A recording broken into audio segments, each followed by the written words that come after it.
Hey guys, welcome to this week's podcast episode. And I've got a fantastic guest for you today, Dr. Steven Sideroff. He's a clinical psychologist, but he does so much work around resiliency, mindset. It's going to be a fascinating discussion, how to get the most out of life. And I'm really happy to have him on the show. Steven, welcome. Thank you, Chris. It's a pleasure to be here. Yeah. So I know we had connected through Podmatch and set the stage briefly, talk about what you do, how you got there, and how the audience can benefit from your expertise. Certainly, I've always been interested in peak performance, optimal functioning. And very early on in my work, I realized that one of the things that gets in most of our way in becoming the best version of ourselves is how we deal with stress.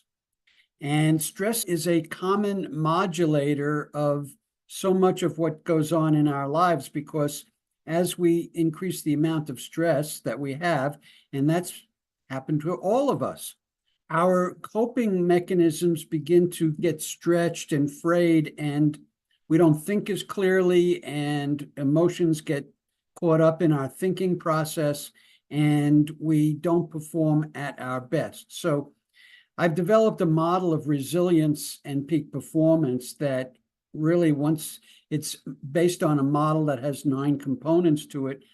And people that follow my program find that they are more resilient, they avoid burnout, and they perform at their best. And this has been a joy of mine to help people really reach their full potential. Yeah, what a fantastic introduction. And we'll get into it because I know you've written a book as well. And we'll talk about that and how the audience can find it. What's really interesting is when we talk about peak performance and because for example, one of my colleagues, she's a psychiatrist and she chose to specifically work with Olympic and NFL athletes. So what is your typical client? Is it the high performer, the CEO? Is it just someone needing more better emotional coping mechanisms? Describe that for the audience. Yeah, certainly. You mentioned athletes, and I've worked with a lot of Olympic and professional athletes on their peak performance. And in fact, I've learned in my work with peak performing athletes, I've learned a lot about how to help executives, physicians, and other professionals be peak performers. And it's about having a growth mindset, a mindset in which anytime you identify a vulnerability of yourself, a weakness of yourself, a shortcoming, that instead of just settling for it, you go, okay, how do I learn to get better at this? And that growth mindset, it's a combination of a growth mindset and embracing challenge. So a lot of times something difficult comes up in our lives and we shrink from it, or we say, do I have to do it? Okay, I'll do it. And I encourage people to, when there's a challenge in your life, to embrace it. Okay, I want to handle this challenge because when I do, I learn and grow and I'm better for it. And this is why I've actually debunked this myth of resilience being the ability to bounce back. And I say, no, resilience is the ability to bounce forward. That every time you engage in a challenge, and we do every day of our lives, you want to come out of it with what's the lesson that I learned from this experience? What did I demonstrate to myself about myself that I can own so that the next time I handle a challenge, I've grown my capacity and I will handle it even better.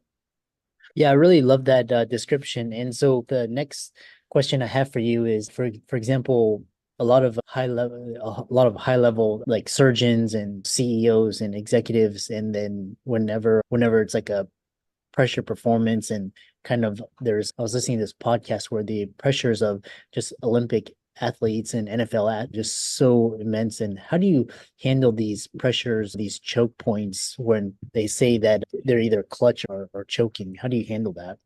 Yes, good question. And when the pressure is on in a sense, it's too late to start learning how to handle pressure situations.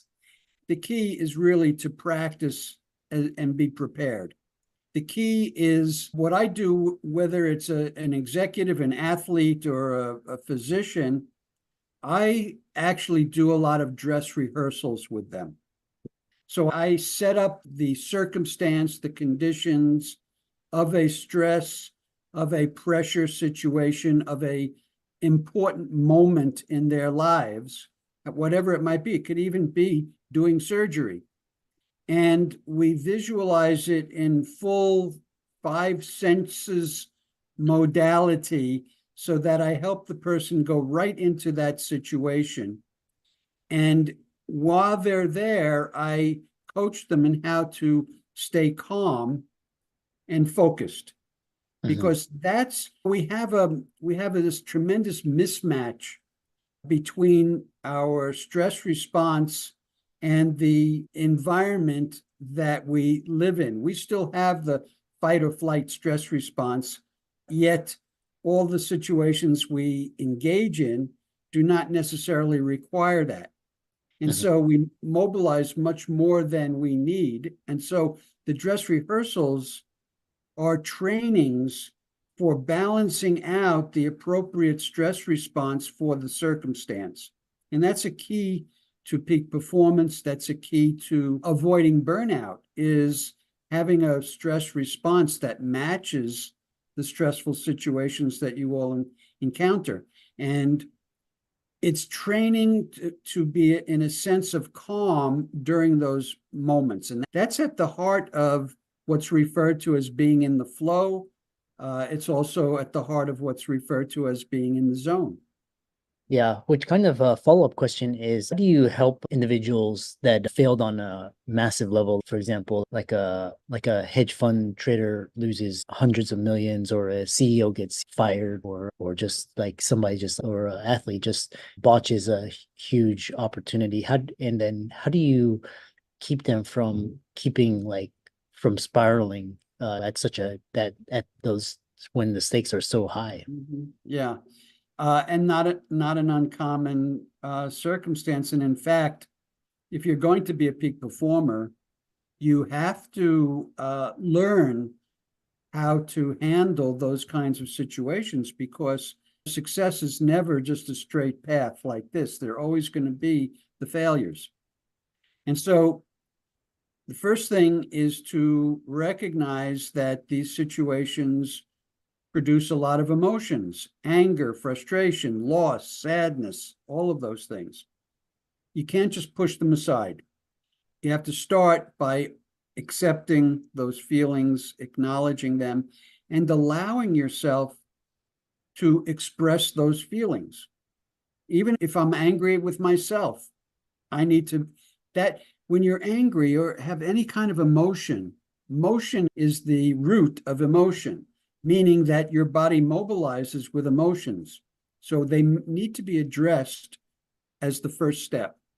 So I will encourage and coach the people I work with to get those feelings out, express the anger, express the sadness, let it all be okay that you have the feeling, because feelings are not right or wrong. If they're there, they need to be dealt with. So that's the first thing, to find a way to express and release those feelings. The second, and that includes a sense of loss, that in your examples, there's a tremendous sense of loss. Again, it's part of the process of letting go, is to allow yourself to go through all of those feelings. The second step is to find the lesson to be learned. Okay, so a mistake results in a cost to us. We need to now find a lesson that's of value to balance out the cost, so that, as I said before, we're bouncing forward. As I said before, you want to come out of these experiences with additional learning and knowledge, so that you're less likely to make a mistake the next time, so you're more likely to be successful the next time. So those are the keys to how you address and let go of a mistake, of a loss. Yeah, really fascinating. And I'm reminded of my own failures. Like there's this kind of you have to kind of you remove yourself and just the people that you trust, and then you have to modulate your self-talk because your mind will go in all these different directions. If you're anxious or you're fearful, it'll concoct all these different stories, and it just so we talked about optimal performance. One thing is talking about is a lot of, just for example, the audience are doctors or dentists or high performers, and a lot of these it's very rare that I have a colleague that didn't have a traumatic childhood, either like divorce or bullied or outsider or all these things. So how can individuals identify and break free from harmful survival lessons learned in childhood to achieve optimal health and success? Like, how does this translate? Because a lot of these doctors are doing it because they want to prove to because something happened when they were a kid, and now they have to like show, and it's like this negative directed mechanism. Yes, that's a very good question. And it touches on my first pillar of resilience, which is our relationship with ourself. Before we were talking about the fifth pillar and sixth pillar, which was mental balance and mastery and emotional balance and mastery. But now let me address your question by talking about the first pillar, which is our relationship with ourselves. And there's two aspects that your question touches into. One are the wounds and hurts of our childhood, and then the lessons of our childhood. And I like to say that these lessons gets funneled into our internal voice, the voice we hear 24/7. So that voice, in a sense, is the representation of all of those lessons. And so it's important to start listening carefully to the messages that we give ourselves. And you alluded to how we can be hard on ourselves. We could be critical and judgmental. And that's part of the consequence of the lessons of childhood, is being hard on ourselves, too critical, too judgmental. And I like to say that the first step is to begin noticing those messages that we give to ourselves. Now, we can wonder, are they right? Are they wrong? And we really question it, because does a fish know that it's swimming in water, right? It's the only thing we know. Here's the key. The key is to identify what the optimal internal voice sounds like. The optimal internal voice, it comes from a place of love, acceptance, compassion, support, care, and joy. Those are the hallmarks of a healthy internal voice. If we think in terms of having an internal parent that's telling us what to do, and we could look at those old messages, you want to begin comparing them to how a healthy internal parent would talk to you, and look at the contrast. Because usually we're much too hard on ourselves, much too critical. And people will say, oh, but shouldn't I be, if I make a mistake, shouldn't I be hard on myself? Shouldn't I beat myself up for it? No. And here's the key. All of us are someplace in our life's journey, right? Here's our journey, all of us, right? And all of us are somewhere along this line. Let's say we're here. Most of us, when we're here, feel we should be here. I should have done it better. I shouldn't have made that mistake. All of these comments are giving ourselves a message that where we're at is not okay. We should be here. So that's undermining. The first step in growth is to accept where you're at. Doesn't mean I love it. Doesn't mean I'm okay with it. It's just a reality. Here's where I'm at. Let me own it and be accepting, because acceptance is the fastest way to get to where you want to be. And so, to answer your question, that's a long way around answering your question, which is holding the intention to identify our existing internal voice, and then have the goal of migrating over to a healthier internal voice coming from those qualities that I just mentioned. Yeah, really very insightful. And it's it's we can set the stage, your nine pillar model of resilience, but these very emotionally charged, these negative events, very harmful patterns, or when you fail, when you choke, these are really important concepts that you're laying. So next is Let me just add to what you just said. The more we are accepting of ourselves, the less likely we're going to choke. We choke because we're going against this. Am I going to be good enough? Am I going to do it right? It's all of the messages from over here that tighten us up, literally, and make us less capable of responding in an optimal way. You want to be coming from an accepting place that allows for that calmness that I talked about before for us to perform at our best. Yeah. And then I love this idea. And this, you talk about neuroplasticity and the path to longevity and positive aging. What are the most critical factors for longevity, positive aging, and also maintaining this neuroplastic aspect of our lives as we age? And because people say as you grow older, you become more set. But I've been reading this really great book talking about you can really, with meditation, it can like help frame your awareness and your perceptions. Talk about that. Sure. So there's we've been talking to some degree about the powerful force of our childhood patterns. Very powerful because when we are born, we're in survival learning, and survival learning means how do I get on the good side of the people who are supporting us, that who are my survival is dependent on my primary caregivers. So we adapt to their environment. We don't go around sampling hundreds of families to see what's the best approach to life. We assume that little family that we grow up in is the representation of the world. And so we adapt to that. But because our childhood early learning is survival learning, our neural networks, our neural circuitry get formed based on those lessons.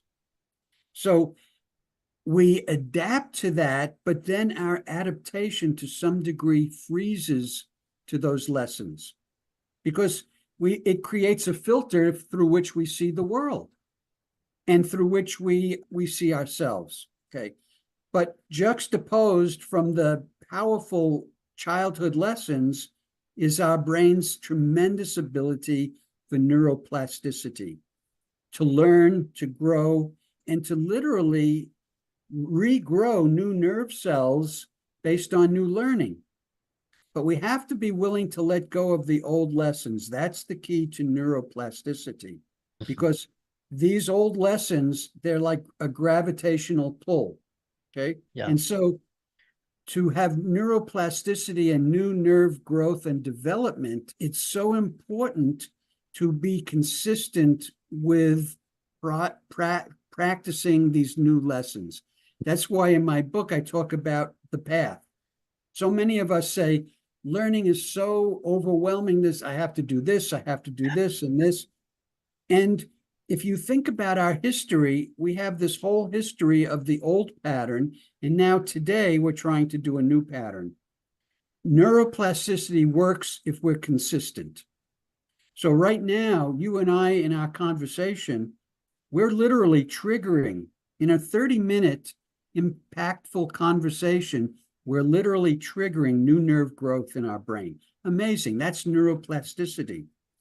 But for change to occur, we have to be consistent with that. And so I like to say that the path is alongside us every day, but we have to always take steps to get onto that path based on my model of resilience.